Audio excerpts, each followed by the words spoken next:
Hey everyone, welcome back to Carbon Narratives. In our first episode, we introduced climate ethics, the moral compass for our climate decisions. Today, we're using it to navigate an issue that's visible right outside our windows, the unequal fight for a green future in the urban areas.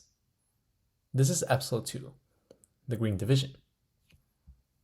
Let's start by imagining a picture in your head. I want you to think of two neighborhoods. First, quiet, tree-lined street. You can hear birds singing. There's a large park nearby, and you can smell the cut grass from your apartment. When it rains, you hear the sprinkle of water on your roof. Now, let's shift. Imagine the constant, loud car sounds of a highway. The air has a dusty, industrial smell.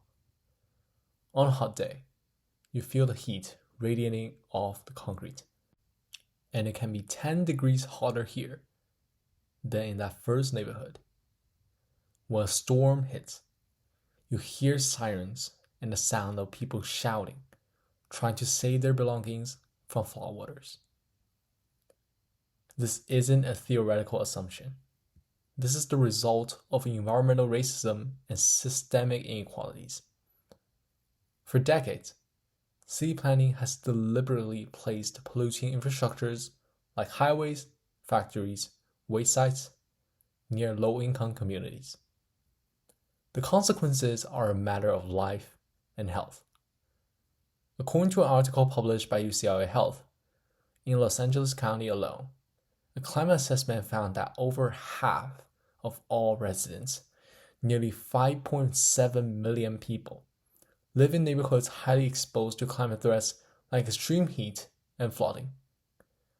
We see stark health disparities.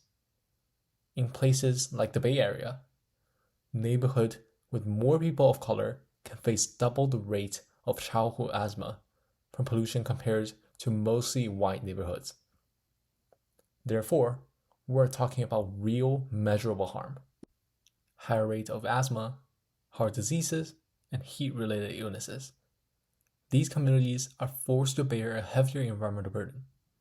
And that's a clear example of how urban planning has disproportionately affected low-income communities.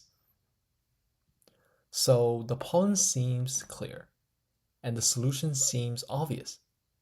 Increase investment, build parks, and make these neighborhoods green.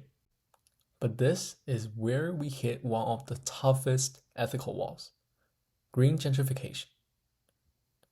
Let's see how this is going to happen using a fictional example. An industrial area is targeted for reconstruction. The city cleans up a toxic site and turns it into a beautiful, sustainable park with plants, flowers, and walking trails. They also added a nice plaza with restaurants and stores. This should be the happy ending for the poor communities, but it's often where a new problem begins. The neighborhood becomes super attractive to people. It gets branded as the next green village. Property developers seize the economic potentials here. They start to buy those old apartment buildings and replace them with modern, expensive condos. They invite famous YouTubers to make videos, etc.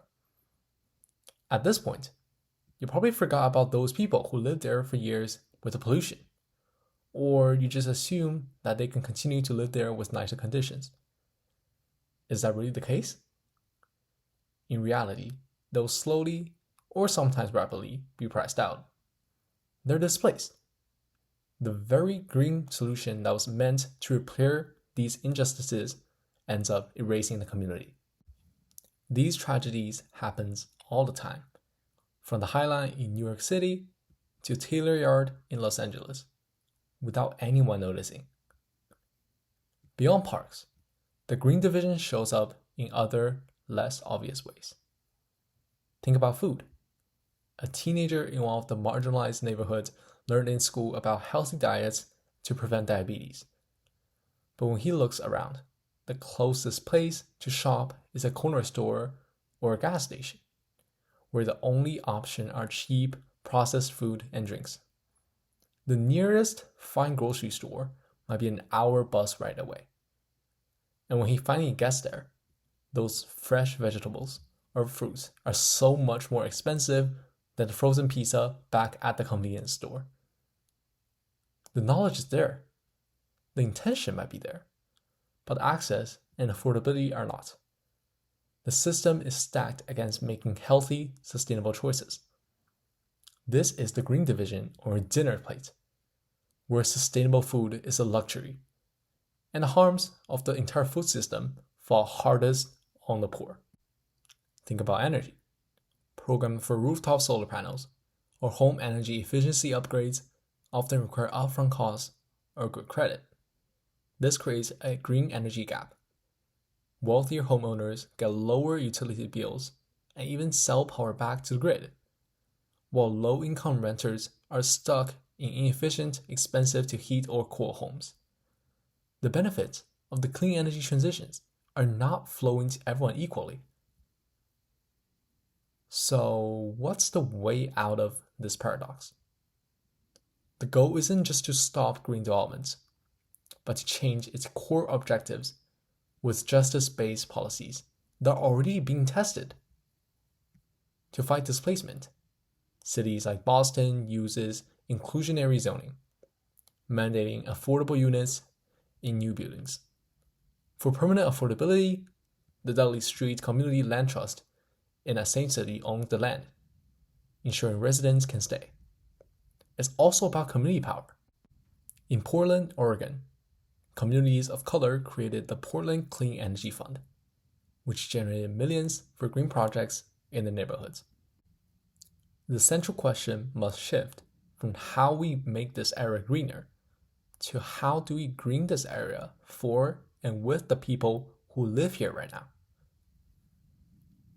So when we talk about climate ethics in our cities, the Green Division forces us to ask, are we building a future where a healthy environment is truly universal, or just something wealthy people enjoy? The answer depends entirely on the values we bake into our plans, our policies, and our future projects. This division between who's protected and who's exposed isn't just about parks or housing.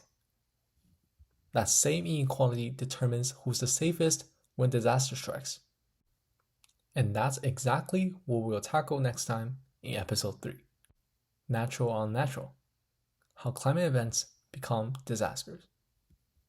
We'll see how a flood or a heat wave isn't just a natural event for everyone, and how the damage it causes is deeply shaped by the same urban inequalities we discussed today.